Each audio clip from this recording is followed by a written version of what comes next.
don't care who you are, life is going to knock you down. Listen to me, many of you right now, life's got you up against the rope, and you got to do me a favor. Like, you can't give up. You can't give in. Pain is temporary. Pain is your friend. Pain is going to take you to the next level. When you going through pain, I know what you're feeling. I know exactly, because I've been there. I've done that. But you got to work through it. And the reason why most of you are not successful is because every single time stuff not going your way, you give up, you quit, you let go, and people feel weakness. They feel it. You can feel when somebody's not committed, when they're not all in, when they're not dedicated. And there's another level you get to when you go all in. Winners win and losers lose. There are going to be times that you're going to be wondering, why should I keep showing up and work for my business? Why should I keep at it? Why should I keep showing up to the conventions? Why should I keep picking up the phones and making the phone calls? Why should I keep fighting for my goals and fighting for my dreams? And what I want to remind you is that you got to show up for your life regardless of the circumstances. You got to show up in spite of the naysayers. You got to show up in spite of the conversation going on in your mind. You got to show up for your life. Because if you don't, nobody else will. If you want unreasonable results in your life, you've got to be willing to be unreasonable. Part of being unreasonable, you don't judge according to appearances. Part of being unreasonable, you can see it because you believe it. You must have the faith to call forth those things that be not as though they were. You've got to decide, I deserve this, and I'm going to have it. You've got to say yes to your life. You've got to say yes. Yes to my dreams. Yes to me. Yes, I can make it. Yes, I can. Doesn't matter how many failures I've made. Doesn't matter how many mistakes I've endured. Doesn't matter about my defeats. Doesn't matter about what I've done. Yes, yes. I don't care about the fact I'm in a hole now. Doesn't matter about where I am. The last chapter to my life has not been written yet. If you judge me now, you'll judge me prematurely. I'm still in the process of transforming my life. I'm still in the process of becoming. Yes. The brilliance of Thomas Edison was not in his mind. It was something much more ordinary and often much less respected. I've got no imagination, he once said. I never dream. I've created nothing. If you're someone who doesn't like Edison, you might think that this is Edison admitting to stealing his inventions from other, more brilliant inventors, like Nikola Tesla. Not quite, but he did readily concede that most of the credit belonged to something other than his brain. The genius hangs around his laboratory day and night, Edison said. If anything happens, he's there to catch it. If he wasn't, it might happen just the same. Only it would never be his. What he's talking about is showing up. The incredible, underrated power of clocking in every day, putting your ass in the seat, and the luck this seems to inevitably produce. Edison lived in his laboratory and never missed a day.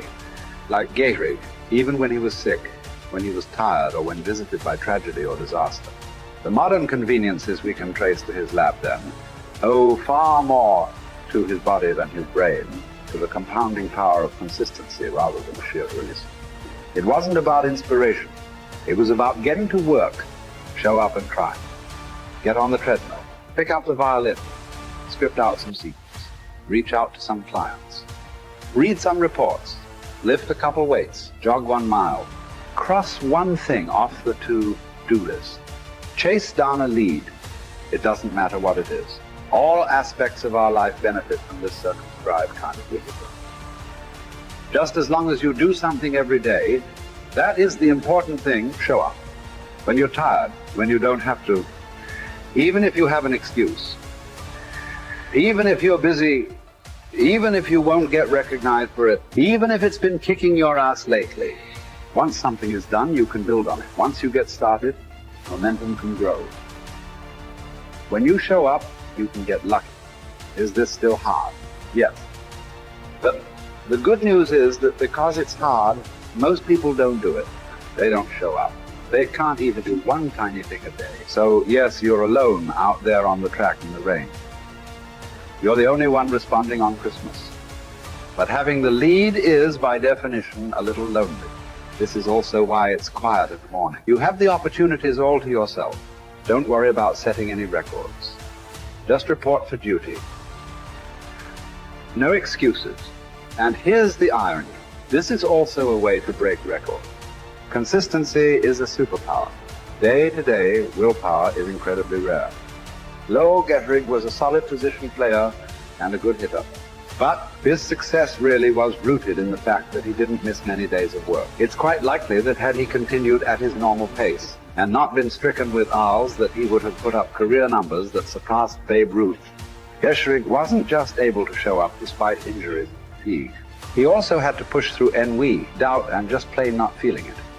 He had slumps like we all do, but he also understood what they meant. As a minor leaguer, he had struggled at the plate and thought about quitting. The Yankees' owner sent down a scout to walk Gehrig through the very basic math of a batting average. A good hitter hits 300, and hitting 350 is terrific. Hitting 400 is almost unheard of. What does that translate to? Missing on 6 tries out of 10. A hitter can also go days, weeks without touching the ball. That's what the scout told him. The most important thing a young ball player can learn is that he can't be good every day. You don't have to always be amazed. You do always have to show up.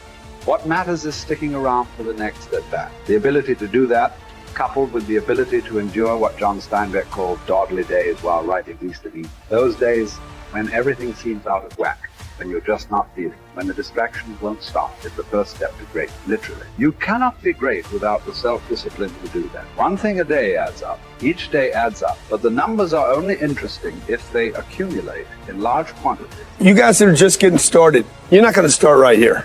You're going to start down there, probably in another city, another town. I grew up in Lake Charles, Louisiana, no money, raised by a single mother. I was in debt at 25 years old. First thing that I had to do in my life was not learn a new skill. First thing I had to do to get my life moving in the right direction was self-development. It is vital. It was vital for me that I improved myself and I could start depending upon me. I had to show up every day with some rituals, some disciplines, and start getting myself to trust me. Not trust others, but trust myself to do the right thing every day. One of the things that I started doing was beating the sun up every morning. I'm going to beat that sun up every morning so that I have the discipline and the control over my life. So I knew, hey, before that thing pops, I'm going to pop. I'm going to get out of bed, depend on myself, get up at the same time every day. And for me, that time, regardless of where I was beat that sun up. No matter where I am, I'm going to beat that thing up. So it gives me a sense of control over my own life. Second thing, I had to start cleaning up my life and my friends and my environment. When I was younger, between 15 and 25, I was doing crazy stuff in my life. Wasting my weekends. I have the saying, weekends are for the weak. I was drinking, fooling around with a bunch of bad things, bad people. At 25 years old, I cleaned it all up. Quit going to those places. Quit hanging out with people that did not have ethics and discipline in their life. I wanted to build something in my life. I wanted to become someone. And to do that, to become someone in the eyes of the world, just beating that sun up every morning gives me the sense of accomplishment that I did what I said I was going to do, that I woke up when I said I would wake up, and I start building respect for myself, start believing in myself so that I can go out into the world. And maybe